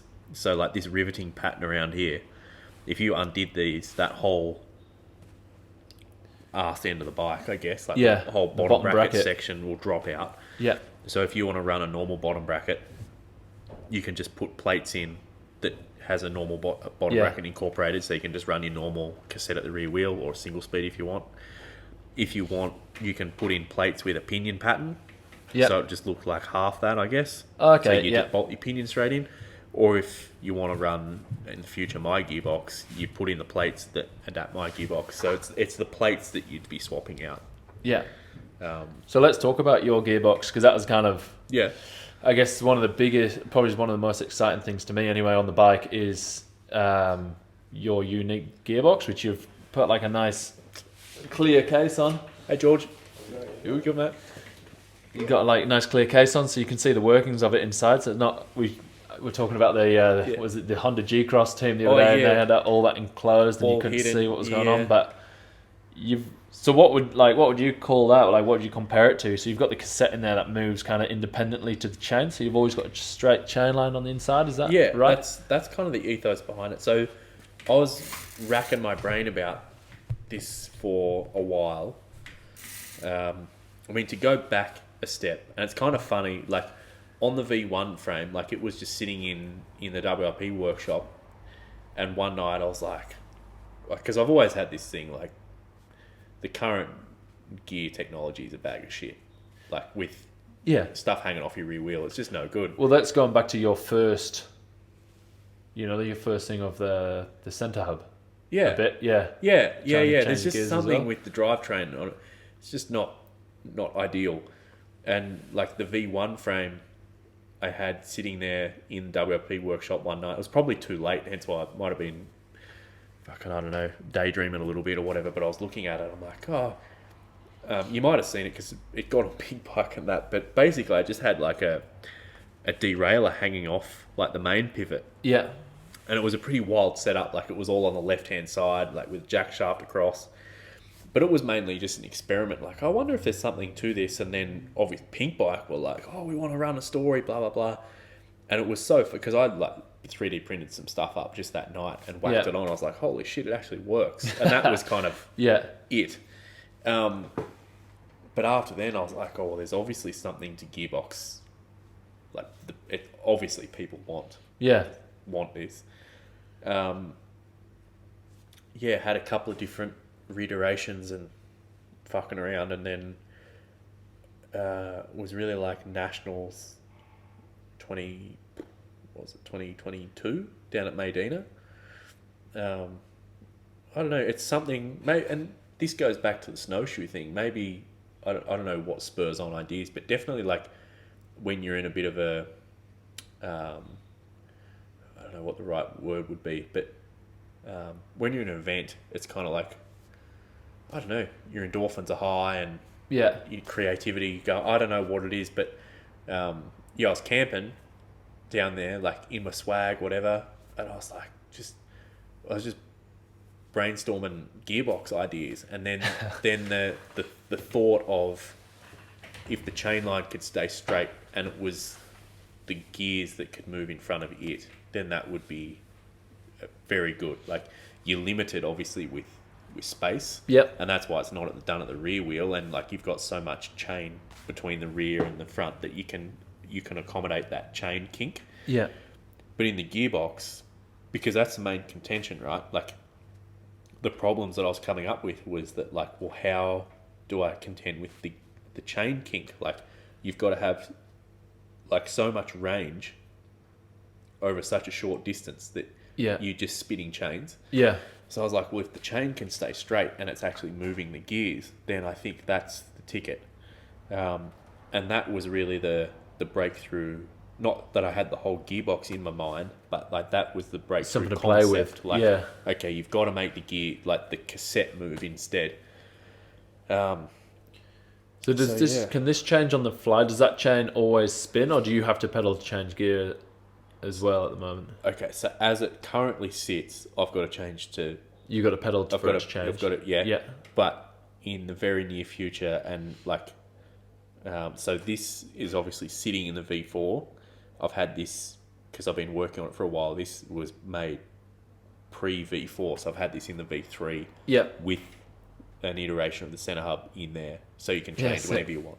Yeah, wicked. And that's pretty Just wild. going full circle from the first kind of thing. Well, and the funny thing is, dude, like, the way that I've made this gearbox, you wouldn't actually be able to make it without some of the center hub design. So, like, because that's like a stock set of cranks, and that adapter in there, like, that's straight off the center hub. So it's like a direct mount crank adapter. Yeah. So that, like, essentially that spigot through the middle there is, I guess, I don't know. It's using the same dimensions as like the center hub clutch. Yep. And it's using the center hub design to like axially offset itself Yeah. into the inside of the gearbox. So it's like, yeah, it is kind of full circle. Yeah. Yeah. It's very funny. And then with this bike as well, you've got the flip chip, which allows you to then change it to an enduro bike, essentially. Yeah. And is that going to be featured on the ones that you guys are selling, these 25? Yeah, it is. So when people buy this bike, they're getting two for one. Essentially, yeah. Nice. Yeah. Because I guess that's just kind of just want to talk about is today, or was it this morning actually, that Pink Bike put up the article that you're selling it. So that was, how does that feel for you, first of all, I guess? Like, dude, man, that's a long time coming. I think I mentioned something to you on the top of the lift, but like, yeah, it's, so we've been open for pre-order before today, but not publicly. Yeah. Like, we sent out, we've been in contact with a few friends of ours to get like a couple of beta test frames done. That was, because we've made a few of these V4s now, like Nigel, like the fabricator, he's got one as well. Yeah. So we've made a few now to know that we can repeat the process, whatever, but we wanted to get like a few of our friends, but more so like industry experts, I guess. Yeah. Give them the opportunity to get one and be part of like a beta test. But then on Saturday morning, our time, we released like the pre-order of the 25, but not publicly, just to our mailing list. Yeah. And yeah, I think I was mentioning I was racing dual slalom on the weekend, and I had to turn my phone off because like I noticed, like I don't really get that nervous anyway before races, and I was like, oh, dude, I was like, I was in the gate, like. It's in the gate start, and I was like sort of shaking, and I was like, fuck, dude, like your base level of anxiety is high, and I know the reason it's high. Yeah, it's not like, even because of the race. Yeah, I had to turn the phone off and just not look at it. And then this morning was the official release to the world type thing. Yeah. So yeah, that was pretty exciting, but. Yeah, a bit daunting at the same time, but it's all a bit of fun. Yeah, I guess the only I saw that and I just go straight to the comments, and just I guess you see it with every single bike almost that comes out, and they just go straight for the price. Yeah. But I'm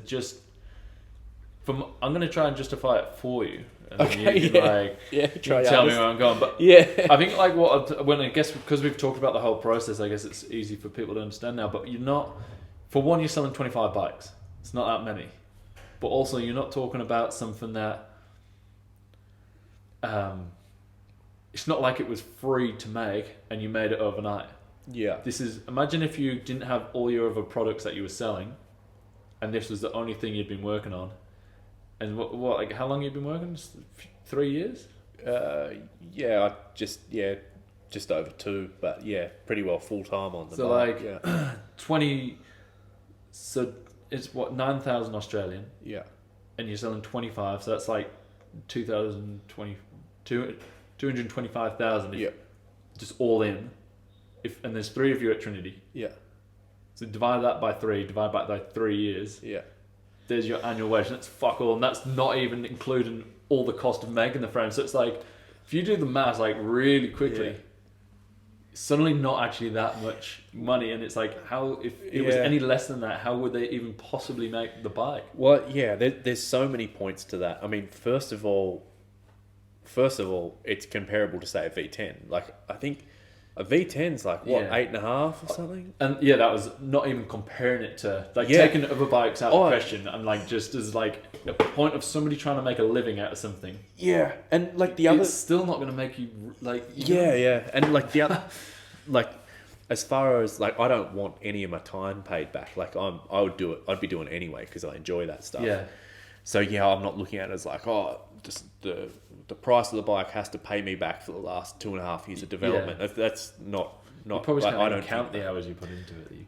Oh, dude, it's like I remember saying like, the last couple of years have been like, people have asked like, well, how often do you work? And I'm like, however much time there is in a day, subtract sleep, and like that's what we're doing. Yeah, because it's like. That's it. If you probably like broke down all that into an hourly wage for what you're making, you're probably like $2 an hour. Yeah.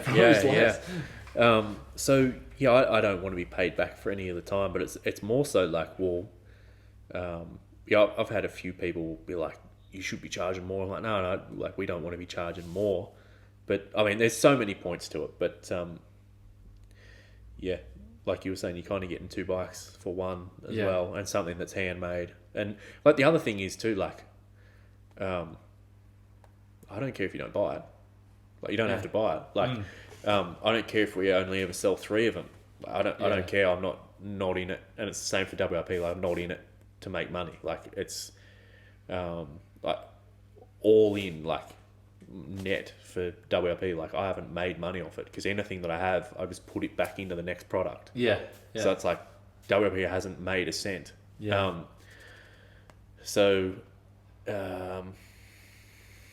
I don't know. Definitely not in it to. Yeah, but then going back to your point earlier, when you do compare it to other bike frames out there, it's on par anyway. Yeah, that's kind of. I haven't read the comments because I just don't because that's all I go for the pink bike. Yeah, I make a bit of an effort. Like anyone that comments on one of my posts, I make a real effort to like comment back to every single person, and it's like I've just kind of drawn the line in the sand that I don't look at comments because I'm like, where do you draw the line with third-party content on who's to look at and who's not to look at, and who's to reply to? And I'm like, well, what I can control is my content and my followers. Yeah. So I'll do that to the best ability. And if someone wants to comment on Pink Bike, I don't get cooked. But I've heard, a couple of people have told me about that. I'm like, I reckon it's funny. Yeah. Well, you always know it's going to happen. And I think, I wouldn't. I've just come to talk about kind of what we're saying, and it was just like the first comment, but I think I couldn't really imagine it going for anything else. And like you say, never mind the fact that you essentially got 2 bikes. If you look at the price of a V10 frame, it's freaking like the same price. Yep. And you can. I'm sure you'll be able to bolt one of these.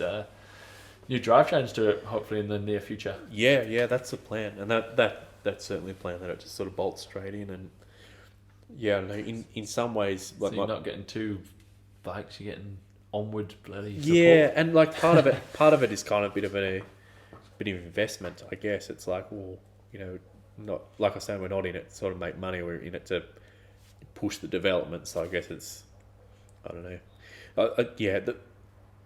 the way that I kind of view it is a little bit like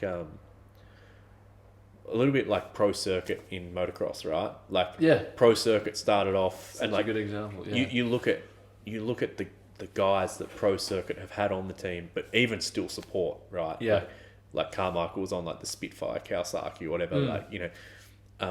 It's fucking sick. Like how many guys, like particularly in like lights, 125 stuff, like I've got a couple of Pro Circuit pipes at home, and like that, I'm not sure if they set out for that to be their business model, but that's pretty sick, dude. Like they support these like their own race teams, but other race teams, athletes, all that type of stuff. But if you want to buy that product, you can. Yeah. And dude, when I was 14, all I wanted was a Pro Circuit expansion chamber. Yeah. And it's like, I don't know, I don't really think that's been done in mountain biking. Yeah. And like that's kind of the vision that I've got, at least with sort of the Trinity stuff, is like a factory version of a Yeah. of a bike. So And credit to your bike as well. I guess we probably can't say too many names because of their sponsorship, but there's like when we were stood at the top of the gondola earlier today, one of the top guys rode past and said, "You want to swap bikes for a run?" yeah. You know, Yeah. how many other bikes does he? Dude, And I think he wasn't joking; he was being pretty genuine. Yeah. But obviously, you can't. Yeah. You know, you can't do too much. Team but... rumors, hey. Yeah, I know. And like honestly, that made like, yeah, like, and a bit of it's like that too. Like I know I've given it a crack and like still try to continue it to a degree. Like, you know, racing at the highest level that I'm able to do, but a lot of me is still like a big fanboy, 10-year-old BMXer kid. Yeah. And like when someone says something like that, or if one of those guys come into the shop or whatever, like, dude, I'm on a high for like a week after a comment like that. Yeah. I'm like, fuck yeah, like, yeah, I don't know, it's cool. That's sick. Well, that's what that's what you work for, is to make a dope bike. And when the best guy in the world is saying, yeah, can I have a go of your bike? Yeah. Is that not like, is that at the end of the day almost what it's all about, Yeah, and just try not to. I hope to think I'm doing a decent job at it, but try not to get any type of ego or whatever with it. Just trying to, trying to do my stuff. And yes, and we had a brief chat as well about like you currently aren't really in the position to get like a high profile rider on one, but is that like a bit of a goal of yours, is to try and get one into the World Cup rankings essentially? Yeah, definitely. Like we've talked to a lot of guys of that caliber.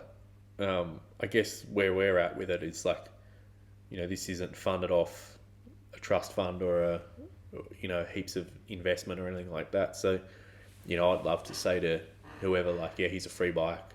Yeah. Go your hardest if you like it.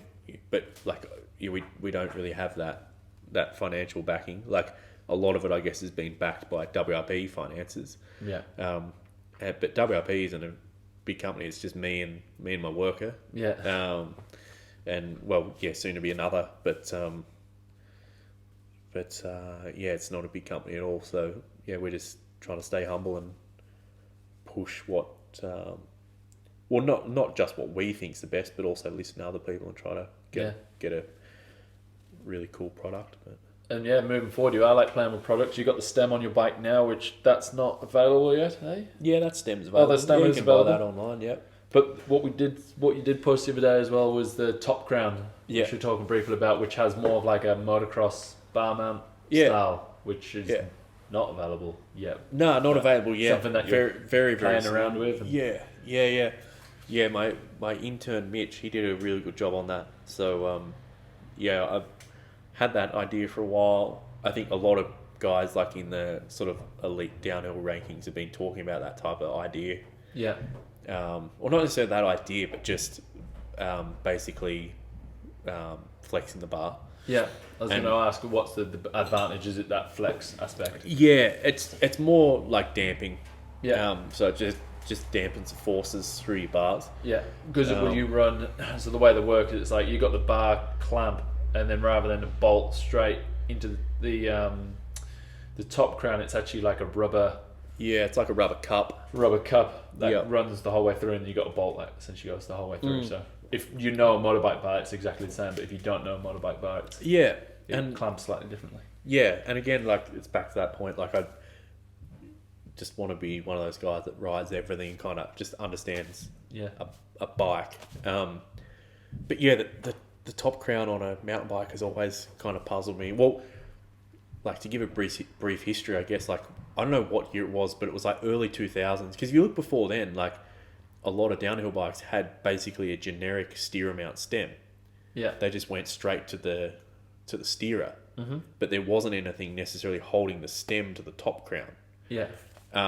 Other than like your preload bolt, and then the 4-bolt pattern, which is direct mount. That's a boxer pattern, and you can look it up on Google. But that pattern's everywhere, and it's just kind of what everyone adopted. Everyone's like, okay, this is what Boxer, like RockShox has got. So Fox adopted it. Every other fork brand has adopted that bolt pattern. It's what every direct mount stem. Yeah. But it's just an arbitrary bolt pattern. There's nothing special about it. But there's a couple of reasons why it's inhibiting, and one of the main reasons is like to do with like your reach, like your stem length. Is that because like you've got those 4 bolts there, as soon as you go shorter than like 40 mil, it means your bar is on top of those bolts. Yeah. So you've got to have rise built into your stem because your bolt heads have got to be underneath it. Yeah. Whereas say with like a moto or a moto crown and the way that their stem works, so their clamps work, is like you can just drill those holes anywhere you want. If you want to go back, you just come back. Just makes more sense. And then if you overlay making like a flex system, and this is what I kind of discussed with Mitch, my intern. I was like, because we kind of brainstormed and I had a couple of ideas before he took on the project. I was like, well, there's been a couple of people attempt to design a flex system in like the mountain bike or cycling world, and I just don't think they've hit it quite right. Yeah. Whereas Moto has. Yeah. And I'm like, well, I'm not going to try to reinvent a flex system because I think like X-Trig in particular have nailed it. So why don't we use their technology and just make our own, effectively, a moto clamp? Yeah. Moto top crown. Again, the R&D that they've done in motocross compared to mountain bikes is That's so nuts. much further. Yeah. So it makes sense to look at what they, and the forces that they deal with and like everything. And it makes sense to kind of steal ideas from the motocross world and bring it across. And if you want to go back in time, like, you know, to the mid 2000s, from people that I've spoken to that have a bit of insight to the Honda program, they're like, dude, that bike was light years ahead of even what we've got now. Like obviously the Geo's outdated, stuff like that, but certain stuff on it, like the shock apparently, and like just the suspension in general, because it was Showa stuff, was just insane. Because you've got Honda just pouring R&D at it. So yeah, that system with the crown and that kind of excites me because I think there's some real merit to it. But yeah, anyway, we'll do some more riding on it. Yeah. No, I'm excited to see it coming up the gondola. Yeah, it'll be good. And like you're saying, like the development in moto is just nuts. Like, X-Trig, in my opinion, as far as like a dampened stem, X-Trig's the best out there. And kind of, well, they're light years ahead of anything that in my opinion, in the bike industry. I'm like, well, I don't want to reinvent the wheel. Use their technology with our clamp. And if you don't even want to put the rubber like cups in, you can just put alloy ones in, and you can take that out. So you got a bit more. So X-Trig, for those that don't know, who are like aren't all over what X-Trig do. They make I've forgotten what they call their basically solid clamps, but basically no flex, so just solid alloy. And then they make flex fix, which are the ones that we're using for the bar mounts. For the bar mounts, and then they make their full PHDS system, which is the bottom crown as well, is it? You can incorporate it with their bottom crown because they got that split crown, like you were saying. But the theirs is like the PHDS is like they've just orientated the rubbers differently. So instead of like one rubber cup like we're using on ours, they've got like 2 rubbers either side of where like the top clamp, like the top half moon goes to the bottom. Whereas the ones that we're using from X-Trig have got the cup. And it's mainly just for a couple of reasons. So what they say with the Flex Fix stuff is it's more for like trail riding, where you get like that real just like the small stutter, constant stuff. Whereas like the big boys, like PHDS stuff, is like for the real big like supercross hits and stuff. And I'm like, well, on downhill, in my opinion anyway, on downhill, what you want dampened is like the braking bumps and shit. Yeah. The big stuff you can deal with. Yeah, the suspension does a good job of that anyway. Yeah. Like our crowns will be adaptable to any of those systems, but for now we're just testing the flex fix stuff. So. Yeah. No, I think that's the judder is what gives you that hand pump. Yeah. So trying to remove that as best you can is definitely going to be a good step. That's forward. what wears you out, eh? Like the big stuff is kind of like you can kind of deal with it, but it's the stuff that wears you out is just that constant hand chatter. vibration. Yeah, really like affects your control, and if you can't control your bike, then you can't race it 100%. Yeah, particularly when you're trying to hang on to brake levers and shit. Yeah. So I feel like we've pretty much covered like past and present, and kind of touching on future pretty well. Is there anything real future or anything that you're really keen to kind of get off your chest before we kind of wrap her up? No, not really. I mean, you can always come back. Yeah. You're living in Queenstown now. You've made the move. Well, pretty much made the move. Yeah. I'm going back to Australia quite a bit because you've still got like the full. Nothing's changed there. Like operations still exactly the same. So I got to go back a bit. But you've got another workshop over here now, and like I'm here. And, it's good. But I mean, everything's a constant development. I think like the next thing with this box will be. I don't know when this is dropping. Yeah, probably pretty soon. Yeah, but that's what we're going to keep our eyes open for. Is that the gearbox is kind of the biggest.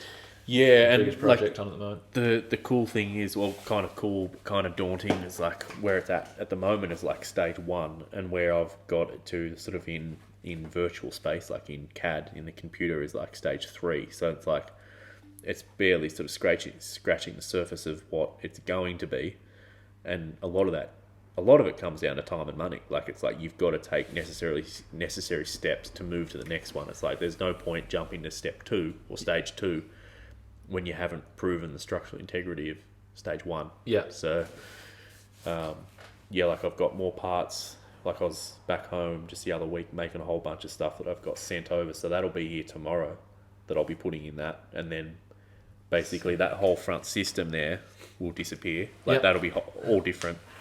Because basically you can't really see it from here. But like between that space, there's like 13 bearings in there. Yeah. And it's kind of asking for trouble, like it's weighty for one. So for the people that can't see, it's kind of where the cassette sits. If you look at pictures on Pink Bike or whatever, it's like where the cassette sits at the furthest forward point of the gearbox, that's going to disappear.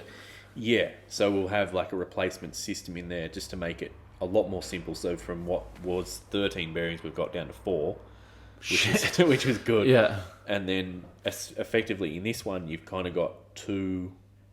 spindles, if you will. Like you've got a solid spindle through the middle that your cable goes up inside, and then you've got like a plurality of little shafts that your cassette can slide up and down on. Yeah. And that's kind of problematic for one because it's kind of weighty. You've got effectively two shafts in there, but the outer one is a shaft made up of like 9 little ones. Yeah. So that's kind of weighty. But then the other thing that I'm experiencing is that I reckon those little shafts are actually twisting. Just a bit skinny. Yeah. So anyway, the new one has just gone down to 1 shaft. So we've got rid of a lot of complexity. So I'm pretty excited for that to get here because it's going to be. I'll get it all bolted in before Rotorua because it'll be much, much better. But it's one of these things like until you go and build it, you can't really articulate to yourself how it's going to turn out. You just got to build it. And sick. Yeah. It's cool to.